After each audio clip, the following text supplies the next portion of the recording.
Welcome back to Bachman's Basement, the place where the air is always a little still. The lights buzz like they're thinking about going out, and the stories we pull off the shelves have teeth. Down here, you just don't read a tell. You sit with it. You listen to its breathing. You wait for it to notice you. Tonight, we're not venturing into the cosmic abyss, nor into the dystopian rot like we did with The Running Man. No, this time, we're entering a much smaller, far more intimate battlefield. A single room, a locked door, four walls that don't stay still, and a presence that knows every regret you've ever tried to bury. This is Stephen King's 1408, a story about a place that hates you simply for stepping inside, a room that doesn't want your soul, it wants your sanity, a room that feeds on memory, grief, guilt, and the soft spots you've pretended don't exist. So grab your key, hold your breath, and whatever you do, don't look at a clock. Hey, it's your host, Chris Patton, and as always, I'm here with my good friend, Chris Clawson, and co-host. How you been, buddy? What have you been up to? How's the family? Been good. Just business as usual, I guess. Work and then family is doing really well. We've been kind of doing the usual things that we've been talking about over the last several weeks. We got back to doing another Dagger Heart session as a family last night, and that was a lot of fun. We got our first Adventurers Guild quest done last night, ventured into a cave as a group and fought some slimes and got a couple crates of gems and brought them back and got some gold. So pretty fun. Standard. Did you have any almost near-death experiences this time? This time, I think that we strategized better as a group. So we were sort of doing the fake out where two of us were kind of using our, attack while the other one was kind of moving behind him and moving the gold out slowly out of the cavern. So it worked out. That was a lot of fun. The family and some friends, we all went and saw the new Five Nights at Freddy's film on Sunday night. So that was awesome. Good time. I will say, it's like as an adult that the Five Nights at Freddy's movies are not my favorite, but they're entertaining, and for what they are, I think they're pretty good. I like the second one better than the first one. I just felt like it had a little more punch to it, more jump scares and things like that. I kind of enjoyed the first one. I mean, I didn't really look at it as like a horror flick, more just like, hey, this is like a fun thing for all ages. Kind of like the Goosebumps movies, Yeah. I guess, maybe that just means I'm getting old because I'm like I want to go to a scary movie, a movie that's billed as a scary movie, and I want to actually like get some goosebumps. Not to play on the word, but that I don't get that with that. I know it's made for a younger audience, but at the same time I enjoyed it. I'm not gonna knock on it too much and say like it wasn't a good film, because it was very entertaining and a lot of fun. It's kind of a weird one because like it's not something I grew up playing. I know that like those all come from the Five Nights at Freddy's video games, right? Like the whole thing. And I just remember walking in GameStop one day and like Hot Topic and being like, what the hell is this? Like having that clear, like I'm too old to understand why people are so into this thing. It was kind of the same thing with Minecraft for me, like that, like that's exactly, that was the comparison I made too when we came out of the theater. I'm like, I think as much as, again, I enjoyed the Minecraft movie just fine, but was it my favorite? Not at all. But that doesn't mean it wasn't good for what it was or for the audience it was intended for. It was great entertainment.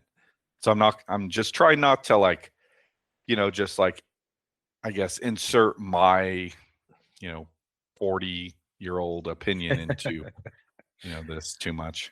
Yeah, so like I remember really enjoying the first one. I have already seen that the second one's kind of leaked on some various sites that I use to watch some movies for the 6M podcast at times. I already saw the second one was out there, so I kind of assumed that it was already out of theaters.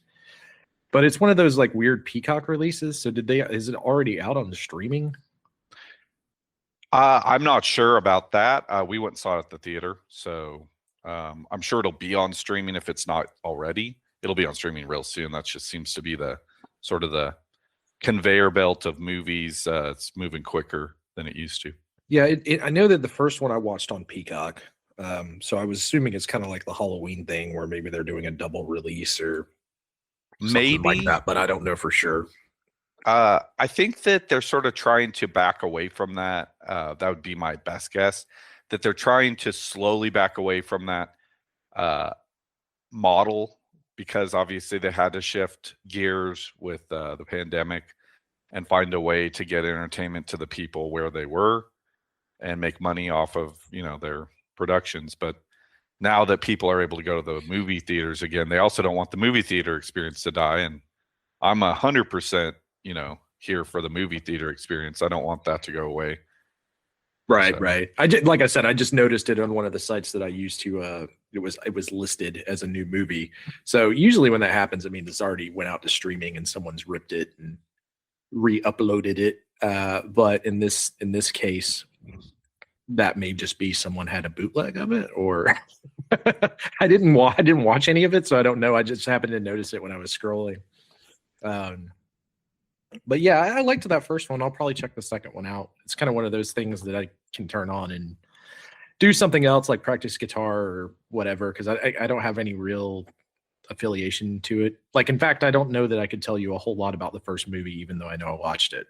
I remember enjoying it, but I can't tell you like any of the character names or anything outside of like Freddy and his gang. Exactly. That was my experience with the second movie too. Even though I'd watched the first movie, I distinctly remember seeing it with my kids and my wife in the theater. I don't remember the plot of the movie other than like they're the same guy who was, I think, a security guard at one of the locations is also one of the main characters in this as well, and his daughter. So it's like, and the other, no, maybe he was just like the night help or whatever. Anyway, so it's like the three main characters from the first movie are in the second movie, and it makes it pretty clear that they were in the previous movie just from the storytelling. But otherwise, I don't remember how the movie unfolds that much, other than there's these animatronics, and that they're possessed by the spirits of kids that were murdered. Yeah, it's like one thing I remember about the first one is one of the animatronics like is good and sides with like the kid because she's able to talk to it, and it's like that's the end of the flick. Spoiler alert for anyone who hasn't seen the first Five Nights at Freddy's, I guess. But yeah, like I don't remember anything else, like what the characters were like, what the names were. I think there was like a divorced dad. Yeah, and that like what I mean. Like I don't, but I remember enjoying it and being like, "Hey, this is kind of fun." Like this one, obviously, the sequel sets up a franchise. I think. I feel like the ending of this one is very much like, all right, I see that this is going to continue. They know that they have a hit on their hands with the first one. I think that the second movie is going to do well, and they're probably going to make at least one more movie, if not a bunch more of them. So. That's fine, and I'll probably go watch them. They seem pretty budget friendly too, as in the way that they decided to do some of the animatronics and it being like kind of limited film location. So I'm sure they'll make a bunch of these. Yeah, they definitely had I think they had a bigger budget for the second one. Its scope is a little bit larger. There are multiple Freddy Fazbear locations. And a city, and there's just more people, more extras, and there's a school involved, and and so on. So it's like it's a bigger production than the first one, and yeah, I'll be curious to hear your thoughts on it once you see it. Yeah. For me, I've been trying to like at least watch something. I'm still watching Law and Order. Heads up to everyone out there. We have who I lovingly call Browse as the DA agent now, which is great. It's the Law and Order I remember. So I've made it through the early 90s Law and Order, which is just wild, by the way. Still recommend everyone to go give just like that first season a watch and see how different it is with Christopher Noth as the main detective and Agent Stone, or DA Stone as the main like lawyer for most of it because it's just it has such a different feel. It's like way grittier than kind of the later procedural crime Law and Orders. But outside of that, I've been trying to at least watch one movie that I can talk about on each one of these episodes. And this week's horror BGM for me was the 1986 American science fiction horror comedy known as Night of the Creeps. Have you ever seen Night of the Creeps? No, and honestly, even the title is not familiar to me. So, yeah, tell me about it. So it kind of starts out in like 1959. There's these two aliens on a alien race. They're doing an experiment on. They're trying to keep an experiment from being released, right? And like they crash onto Earth. And they take one of these dead bodies, and it gets you know how the government likes to keep bodies around or whatever from these in theory, right? From like it's kind of classic setup for a science fiction film. So it's in this cryogenics lab that's part of this college these kids are going to, and college student and his best friend, they have to steal this cadaver as part of like a rush week type deal. From the cryogenics lab, and they steal his corpse. They don't realize that this is the 1950s corpse. They just have to steal a corpse, right? And there's like these alien slugs inside the corpse, and they start taking over the bodies, and kind of gives you like a classic zombie type movie from there. Reanimated dead. Yeah. Like kind of a zombie. Well, reanimated dead, but also taking over the host, like the host that it attaches itself to. So it's kind of a little bit of both. Okay, so living people get infested with these slugs as well and become like overtaken. So it's kind of like Species, kind of. Okay, that's cool. right. But it's just completely ridiculous, like to the point where they know that they're ridiculous. Like one of the girls in the movie's name is Cynthia Cronenberg. That's the last name. So like it's a wink and a nod to itself a little bit. Came out in '86, and it has all of the things that you would want out of that kind of movie. It's got great taglines on the movie poster. I wrote these down here. The good news is your dates are here. The bad news is they're dead. I feel like the 80s had like countless B horror gems. You know, there's so many. And I need to go back and maybe do the same. Maybe watch one of these to give one of these up, you know, on the podcast in the future as well. Yeah, I would say big thumbs up. There's two different endings for the film. There's a theatrical version and which I never knew this. I've only seen the theatrical released version, but then there's an original ending that someone told me about that I went and watched, and I recommend watching both. It's very, very different. So if you do go check this out and go find the director's ending on YouTube, it's out there. You can find it pretty easily. Also, this bad boy is on the Internet Archive. So if you're looking for a free way to watch it, that's out there. I believe it's also on Shudder. So if you have Shudder, it's out there as well on that platform. But yeah, I watched that. Like I said, I'm going to try to do that where I have something to talk about, because recently outside of work and doing these shows and playing guitar, there's not been a whole lot. I am playing an open mic this week, first one in about 5 years. That's exciting. So getting back out, getting the juices flowing. Got my friend Yako coming to play some bass with me, and it's going to be it's kind of the start of a new band, but we're going to start with some open mics and see how things go. Right on. Yeah, that's really cool. So what's the genre like specifically, or do you have an idea? Well, it's country alt rock. It's like my music. So if anyone's heard any of my covers out there, or if you've heard me on SoundCloud, etc., if you found my Instagram, you have found me doing covers. So it's it's my stuff, but mostly all originals. But yeah, it's gonna be like kind of that stuff, more acoustic-y country alt rock, Ryan Adams, Drive By Truckers, Lucero type sound and stuff. Nice. Very cool. So you should definitely post some of if somebody films it, post some of those up, live performances. Yeah, I'm thinking about doing that. That'll probably, I'm going to record the set and tag it on to the end of not this week's episode of the Patton Report, but it will probably be the following week's episode of the Patton Report. So if you follow us on Boink Studios, you'll be able to catch some of that live performance, and probably we'll try to include some other acts as well if there's anything that stands out. and just give a shout out to the local musicians who are out there hanging and banging at local mics, man. Go out to a local mic if you guys haven't out there, listeners. It's Got to support your local music. Yeah, support local music, man. Heck yeah. I'm here for it. I mean, I'm a non-active local musician myself, so yeah, you gotta get back out there. Start crushing some open mics, man. It says someone who just said I hasn't done it in 5 years. So yeah, it's like you realize there's only so much time that you have in your life to do so many things, and it's like I have been picking up the guitar more and practicing some new techniques, trying to get more into like the metal side of things. So it's like that's a work in progress. But yeah, I don't know. You chose the hard work in progress where it's like, oh man, I really got to just sit down here for an hour and work on arpeggios. Yep, that's exactly what I'm doing. Been there. Sure. There. All right, so you ready to get into this 1408? Let's do it.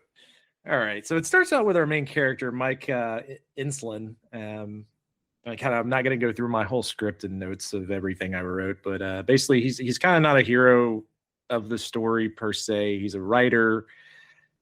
He's not a true believer. He's kind of just like a skeptic who takes to writing guides about haunted hotels and tourist traps. It's not really a horror writer, more like if you think like ghost hunters. Yeah, or even like somebody like Anthony Bourdain, except that not for food but for paranormal, supposedly paranormal locations. Yeah, it kind of gives off the real life Harry Houdini vibes of where Harry Houdini would just show up to places and have like gypsies and like palm readers and stuff come just so that he could disprove them.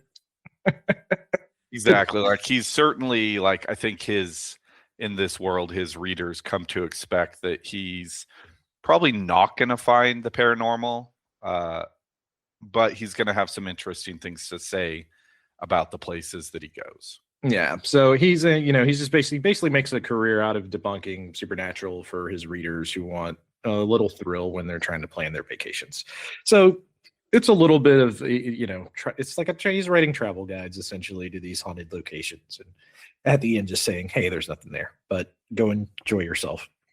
But beneath all of that, Mike himself as a person is kind of hollow. He's trying to get over the death of his daughter. It's like really broken something inside of him, and instead of facing it, he's just been kind of really diving deeper into his work and into this cynicism and going to these and just into every haunted location he can hit. So he's hitting a bunch, just trying to avoid dealing with the death of his daughter. Right. He's not investigating ghosts so much as he's trying to drown out the death of his daughter more than anything else, just trying to keep busy and not deal with it. And to some extent, that's kind of what the Room 1408 takes advantage of and wants for him, right? Like, so yeah, that kind of takes us into the location, which in itself is a character. It's the Dolphin Hotel in New York. The Room has its own kind of history. It's deadly quiet and efficient.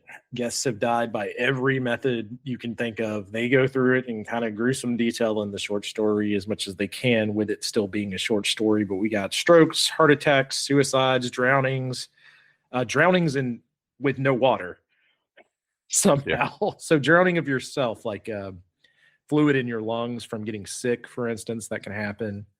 And management doesn't hide the Room out of superstition or like teasing the public. They're really scared because like pretty much everyone who stays in this room has died legitimately. So it's not one of the things that he's kind of used to, where he'll go to a hotel and they'll be like, you can't rent that room, it's haunted. And then he'll kind of have a give and take with the manager and finally get it, and they'll charge him a higher price or whatever. It's like legitimately the manager of this hotel is pleased. Like he's like, please, dude, just don't. Yeah, exactly. Yeah, and this is true about the film and the short story. When we are about to start talking about, his run-in with the hotel manager and how this guy's just like, I implore you, please, just don't. Like, we'll comp any other room. You could tell people you stayed there. You could say whatever you want, but just don't go in there. And like Mike's just like, you're crazy, man. Like, I just want to stay in the room. But that the other thing that I wanted to interject real quick was 1408. The numbers add up to 13. It's on the 13th floor, and this in the real world, buildings oftentimes don't have a 13th floor. They just go from the 12th floor to the 14th floor. Like if you're ever in an elevator, you may notice that. Yeah, so it's like something I never really noticed until I started traveling for work and got into some larger cities. And there's literally, it will go 12, 14, and you'll skip over a 13th floor. And then hearing kind of that lore after the fact, it's like, oh, I guess that makes sense. People are just scared of it's the unlucky number 13, right? I guess. Yeah. Which I think Snake Eyes is more unlucky as someone who plays board games. Rolling a 2 is way worse than rolling a 13. That's true. Yeah. So getting back to our hotel manager here, that's Gerald Olin. He's the hotel manager, and he's kind of seen the room do things to people that, no human mind should have to think about, right? In the book, Olin is very frantic. He's sweating. He's pleading throughout, every conversation he has with Mike, trying to get him to not stay in this film. And he becomes kind of a smooth, like sorrowful figure. And I think we'll get into the movie a little later, but Samuel L. Jackson does a great job in this role. For someone that's not done a ton of horror, I think he kind of encompasses how I read The Manager back. Now, it's been a long time since I've seen that movie, and it's been even longer since I had read this before us going into it this week. But a man, he's kind of a man that's seen enough horror to recognize when someone is about to willingly walk off a cliff, is kind of how I put it in my notes here. And he's just begging Mike to go, and like you said, he's begging him not to go inside. He's offering him booze. He's offering him upgrades to newer rooms. He even offered him a cash bribe in the book. Yeah, and the story, the way it's sort of like this back and forth conversation is unfolding, it's like Mike is thinking to himself, he's like, this guy, like, I don't think he really believes room's haunted, but I think he really wants me to believe it. And he really wants to dissuade me from going there so that he can laugh about it, behind my back sort of thing. So like, that, like the ghost hunter, I was able to convince him not to even go to that room. So not even for like public shame or anything, just for his own amusement somehow. Yeah, and you got to think about it from the standpoint of Mike, right? Like Mike is going through, and he's been doing this like pretty much a different room almost every other day at this point, writing for years. For years. So he's encountered people that are just giving him bullshit, like a line of bullshit to scare him or try to make their hotel look better in his books or whatever. I would have immediately got that's not the case when they started handing me case files of all the atrocities that have happened in this room. Exactly. Yeah, he's really goes into, and he's like, have you heard about this one? And Mike's like, no. And he's like, this really happened. Here's the news article about it. Right. He's like, I'm not trying to just fill you full of smoke here. I'm trying to save you from a horrible situation. So. Yeah. And you'd have to feel bad. Like if Jerry Olin was still alive today, you'd have to feel really bad for him if this hotel was a real place, because YouTubers would just be like, yeah, we're totally going to go there. Right. Have like a death every other day. I feel like, and it was even brought up in the story, like where Mike asked Gerald, like at some point where he's like kind of playing the devil's advocate back at Mr. Olin, saying, well, if this room really is as dangerous as you say it is, then why didn't you just say that it is your residence, so that, because the whole legal matter is like what he explains to him. He's like, well, why do you have to let me? I know you have to let me stay there because it's legally, there's an obligation. If nobody is residing in the room, then I have a legal right to rent that room in a hotel. And he's like, well, honestly, I don't want to go through the government will eventually figure out that I'm not residing in that room, and then they will fine us, and I'm not going to, deal with that just, for the sake of,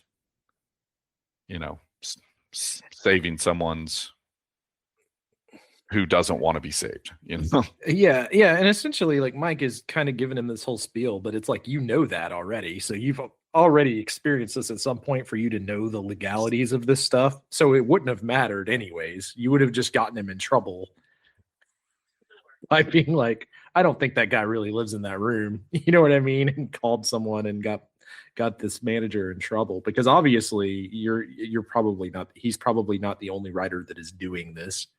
So the manager makes a good point here of like, I'm going to get, it would eventually come out because of weirdos like you. And to be fair to him, he is providing him with a plethora of other reasons not to stay in that room. Like I said, he offers him a cash bribe at one point. Yeah. But I mean, the thing is Mike isn't really scared of ghosts. He's more, he wants to write. He just wants to write. He wants to get in here and get creeped out and then figure out that there's nothing really there and write his skepticism because he doesn't want to deal with the things that are going on in his life. And that kind of sets up him being the perfect prey for this room, which is everything that the hotel manager has alluded to so far from those who haven't gathered that as we've been kind of creeping slowly up to the check-in here. So in my notes, Mike, he steps inside this room expecting like creaky floors and a bunch of stage scares, kind of think like basically just like gimmicks, right, to make the room scarier. But what he gets instead is something far more subtler, like a room that begins rearranging reality around him. At first it's just wrongness, like color patterns in the room changing, a painting that changes expressions, and just like cold air, shifting cold air, digital clocks resetting to 60, like a countdown he never agreed to for an hour. Well, even initially, Mr. Olin takes him up the elevator, and then he goes like, "This is your floor. I personally, if I don't have to step off the elevator, I don't. So this is where I'm going to leave you." And then as Mike's walking down the hallway, he's like, "It's down there on the right or on the left, I guess, about halfway down." When he gets close to the door, he notices the door, and it looks like it's like askew, like it's not perfectly lined up. And then when he stops and he looks around and then he looks back, it's not. So it's like even before he gets in the room, it's messing with his head. So yeah, and then as the room is slowly, it starts the slow psychological torture, right, of just things changing around you, like the paint on the walls, like I said, the clock setting to 60 minutes, giving him this like crazy countdown. Then the room starts to really crack into Mike himself. It starts mimicking voices of his father, being disappointed. It twists his own memories. It turns his own recordings, his own vocal recordings for his book into like against him. The phone melts at one point. The walls breathe. The floor wraps or warps, not wraps, warps, like actually shifts within the room. And every minute, the room is just getting crazier and crazier and more cruel and really digging into him. And in the book, it's very much like psychological torture, like something you would think of someone doing to you if they were trying to break you. Like, yeah. So like auditory hallucinations, like I said, subtle visual shifts. Like I wrote in my notes, it gives you like, as you're reading it, it's like this sensation that the room is rewriting Mike. Right. Like exactly. Mike doesn't know the lore of these hotel rooms. His logical mind won't accept that this is happening. He's trying to find a reason, trying to explain to himself that it's because of all the BS that Olin told him, that he's psyching himself out, or it's just whatever it is. It's not, the room's not haunted. He's, he ate something. Maybe the meal he ate is just giving him, some sort of stomach illness, and that's making him, combined with, whatever his the manager's, warnings, just making him feel like this, and that all he needs to do is just have a glass of water and take a deep breath and everything will be fine, when that's not at all what's going on. It's not at all what's going on. And the room isn't just content on just straight killing him. It's like that the room, as he walks in it knows, like, oh, this guy's a skeptic and he doesn't believe in anything paranormal. Let's see what I can do to break him.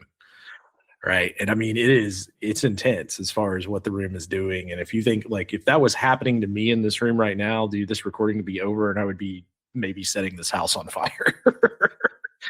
Well, that's the other thing too, is like, it's like they've, I don't know, the room isn't haunted so much as it's like a gateway to some, like, awful reality that the human mind is not meant to endure, sort of situation there, where it's like sort of like being exposed to radiation, it's not natural and it will kill you, but probably slowly.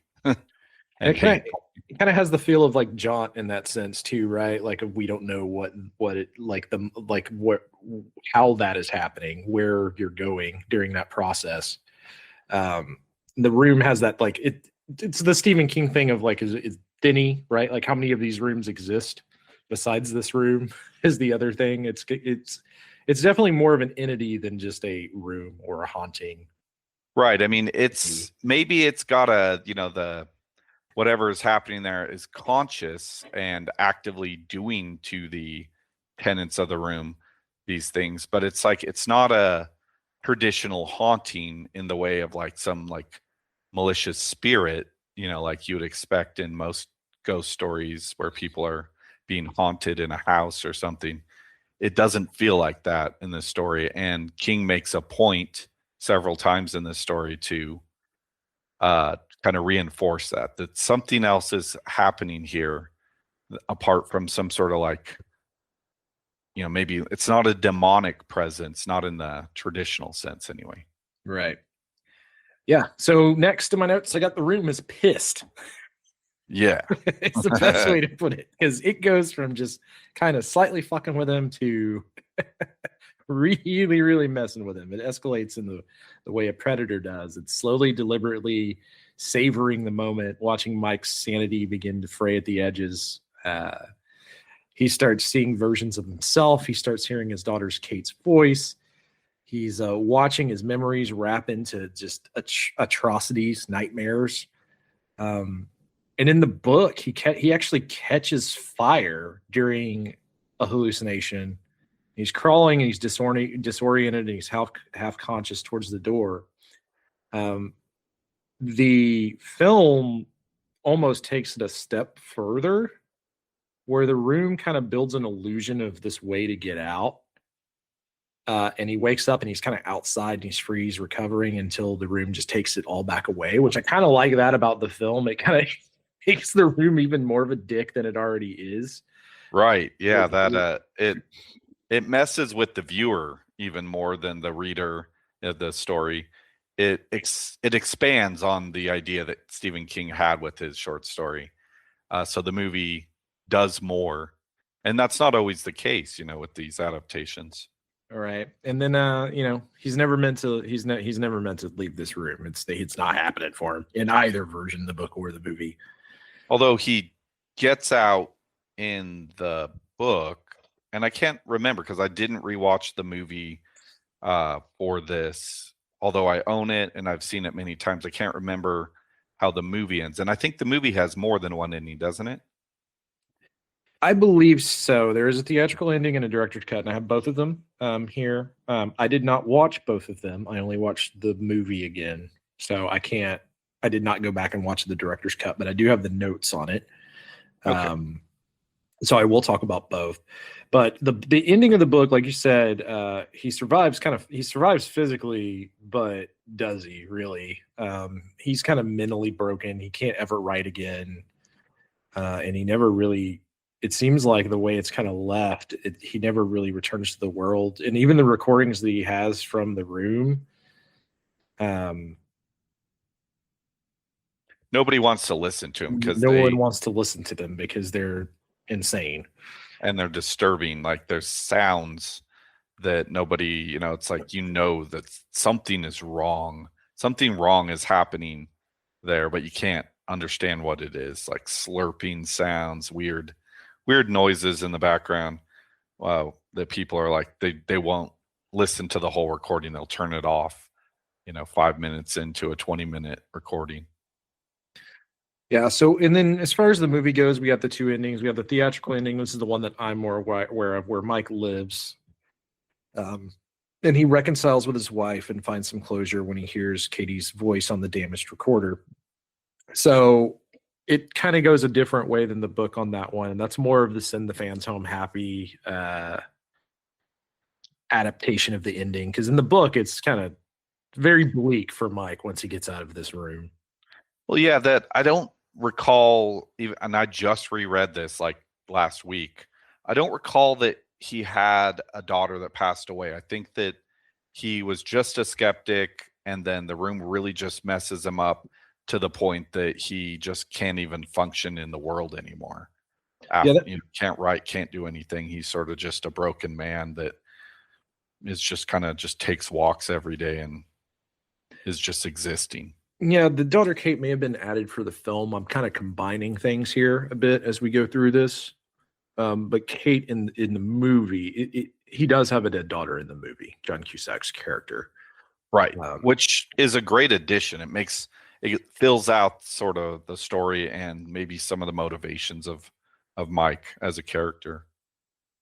Yeah, and so I mean that kind of gives you, the book is like very colder as far as that goes. And this is it's kind of a unique book by Stephen King in general, because didn't he write this one? And this is something I read, so correct me if I'm wrong. He kind of wrote this like originally as a couple pages that's included in his book in writing, which is like about the creative process on writing, which is like about the creative process of writing. So the first like 2 or 3 pages, they're the intro to this story is from there, and then he later went back and created a short story out of it, right? That could be the case. I've definitely read On Writing, but it's been a while, and so I don't recall that being in there. But that doesn't mean it's not. So that's sort of that. I'll have to, look into that myself again. But definitely On Writing, also incredible. But not to get off track. Yeah, I didn't have too much time to I wanted to go check out the specific passage that the internet seemed to be alluding to there. That's why I left that very vague, as far it didn't include it in the script because I didn't have time to research it. So I wasn't sure if maybe you knew. But that seems to be like something that I came across a lot when I was researching this, is that at least the general idea, I don't know if he gave an example of this, but he took that from On Writing. And then created the short story. But I said, as someone who did not get a chance to research that, I'm not going to say that that's 100% fact. Yeah, I'm not. And again, it's been years, even as many as 10 years on some of these stories since I read them last. And of course, as we get to them and go into making these episodes for you guys, we reread them. But On Writing has been a while. It's been probably 10 years since I've read that. I just remember it being a lot of his own life, his young life, leading up to him becoming a published author. That seems to be what I recall from On Writing, is sort of like, it's almost like an autobiography as well as like a self-help tool if you are trying to become a writer, and like sort of the obstacles that every writer will face as they attempt to get their work into the world. Yeah. So the director's cut, it just goes full. Mike doesn't make it out of the sumbitch. He dies in a fire. Olin attends the funeral. His spirit reunites with his daughter Kate briefly, but not in peace. Kind of just like in echoes. so he's not with her per se. And then the those are kind of some of the differences between the endings. I could see why they changed the ending of the director's cut, because it's almost more bleak than the book to some extent. Right. Where the book is he still lives, but like, does he really? I guess, I don't know. He's still alive, like physically, and he got burned, but not so bad that he couldn't have some skin grafts and be mostly all right. I mean, he's alive, but like, it's clearly depicted as he is a shell. Yeah, no, that absolutely. He's an absolute husk. Like, his mind is just totally wrecked as a result of spending just 70 minutes in that room. That was like the extent of his stay in 1408 in the short story, is 70 minutes. Whereas, like, I believe that it's like the entire night. Like, it pretty much goes on for hours and hours in the film. Yeah, so some of the key differences between the book, and we've hit on some of these already, is that the short story is reading it can be kind of uncomfortable, because it does have like this, if you're claustrophobic, I don't know that this is the best story for you to read, because it definitely has this, like, the walls are closing in on you kind of terror going on to it. Where the film's kind of a little broader, because you're seeing it visually, it doesn't feel like, it doesn't necessarily give me the same feel. Like, the book legitimately creeps me out.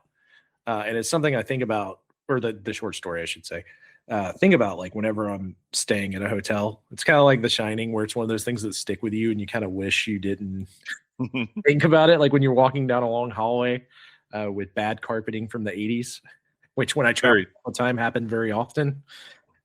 So true. I mean, that's the thing, is that, Stephen King is just pretty well known for taking the mundane, common things that most people experience in their life and finding a way to make them terrifying. So that, I mean, he's pretty much done it for everything at this point. I don't know. Like, it's like, now I'd be like, I don't want to know how you found all your other ideas. I'm like, what other ideas do you have going forward? Is there anything left for you to turn into a horror story? Yeah. And the movie, it kind of gives you like a deeper emotional backstory, kind of like we were talking about with his daughter Kate, versus the book. Like, as you noted, it's more just about his skepticism and him as a writer. You also get, kind of visual hauntings, which you get descriptions of in the book, but like seeing them on screen is a bit different. And kind of how I summed it up is, I put the book is more precise. It's surgical. It's kind of unforgiving, whereas the film is more like, instead of a scalpel, it's more like a sledgehammer. It's very loud, emotional, and cataclysmic. And part of that is the performance itself from John Cusack, who kind of carries this movie for the most part by himself. Like, the majority of the film is just him in the room, slowly just losing his mind. That is pretty much what's going on there in the film. And I mean, the film is fantastic. I think that either way, whether it's, say, you've never read the short story, but you've seen the film, give the short story a read. It's like, takes an hour to read it. It's not a very long story. And the movie, again, it's about the same amount of time devoted. So, like, if you have an hour and a half, you could watch the movie, and then you could also read the book in about that same. Yeah. Oh man, the book is like really uncomfortable for me personally, but that's what makes it so enjoyable. The movie is really, really good. I think Cusack is great in it, and Samuel L. Jackson is really, really good. And what, I mean, unless you consider Deep Blue Sea, I think this is really his only true horror film, unless there's something that I'm just completely missing on right now. Are we talking Cusack or Samuel L. Jackson? Sam Jackson. I'm pretty sure Sam Jackson co-stars with Cusack again in another Stephen King adaptation, Cell. Pretty sure they're both in that film as well, which I've never seen. So I don't think I've ever seen that. Right. I mean, that one's taking the idea of cell phones and making that scary. No, so not as good as 1408. Got it. Not as good. Yeah, so like I said, Cusack, carrying the movie pretty much alone, and the neat thing about the room itself is that they tried to use all practical effects whenever possible. So like a lot of the doors slamming, windows cracking, walls shifting, all that stuff was set design and hard work by the cast and crew. So shout out to them. I think I always love it. I love practical effects. So that Agreed. cool. If Yeah, you're watching the flick, that's a cool thing to check out. translates better to the screen. Yeah, it's more affecting as a viewer. And then Samuel L. Jackson's character, they give a bit more than Olin in the short story, but I think Olin in the short story is great in his own right. So in the movie, it's like Samuel L. Jackson knows a way to beat the room because he's studied it so long. They kind of give him that vibe. Whereas in the short story, this man is just terrified of this room, and he just doesn't want you to go in there because he's going to be the one that has to deal with the aftermath of it when you don't come out. Exactly. And then that I guess that kind of takes us to the end here. You wanted to start doing a Bachman's rating, and we have both the film here and the book, both that we talked. Do you want to give a rating to both separately, or do you want to give a rating to 1408 as a whole? I guess I'll give it as a whole, and I'll give 1408 a Bachman score of 7.5 out of 10. I think it's fantastic, and I'm gonna try really hard to not overly score too high on some of these stories, but I think this one's really strong, and so 7.5 out of 10 for me. I think it's my favorite of the collection, which we're the next episode of Bachman's Basement is another tale from this collection of short stories. I think this is the strongest out of that entire short story collection. So I'm going to give it. Oh man, because I went into this, but we're adding the film into it now too as well as a whole. So I'm going to give it. I'm fine with a 7.5. I think that's good. That's kind of what I was thinking, like 7.5, because I want somewhere to go in case something really blows me away. Because I have not read every short story by Stephen King. I doubt many people out there have. So yeah, I'm good with. I think a 7.5 is very fair for both the book and the film combined. Yeah, I feel like that. That there's something that you get from the movie that you don't just get from the book. And I wouldn't say that's true every time with these adaptations. So each in their own right add to the story. And as a whole, I think that very strong. I mean, 7.5, maybe I'm scoring it too low, but that's kind of what where I'm landing. All right. Well, that kind of wraps us up. Chris, do you want to give your socials for everybody out there? Absolutely. So you can find me on Facebook, Christopher Clawson, and on Instagram, Chris_Clawson 1982. And for me, it's Christopher.R.Patton on Facebook and Instagram, and Chris.R.Patton on Twitter, which I check very vaguely. So if you're actually trying to get in touch with me and talk to me, maybe hit one of the other platforms. And yeah, check out Boink Studios. Boink Studios on Facebook, Boink Studios on Instagram, pretty much everywhere there's social media. Check that out. Check out our YouTube. You'll get some video there. The Patton Report's out there, 6M, Ray Sports and Slams, and the Bear Mode podcast, which is a review of the show The Bear. So if you're into that, check that out. Lots of good content by all the creators out there. We have like pretty much a show for every day of the week at this point. Monday through Saturday, with Sunday being off for everybody, I guess. But so there's a little bit of something for anyone out there. Heck yeah. But for now, that was 1408. A reminder that sometimes the scariest place you can be is alone with your own memories, your own regrets, your own ghosts. 4 walls, 1 door, and something inside that knows exactly where you hurt. Down here in Bachman's Basement, we've talked about dystopias, monsters, killers, and creatures that live between worlds. But this is different. Room 1408 isn't a monster. It isn't a demon. It's a mirror held too close. So until next time, keep your keys close, your doubts closer, and remember, if a hotel room refuses guests, do it a favor. Leave it empty. Some doors shouldn't be opened.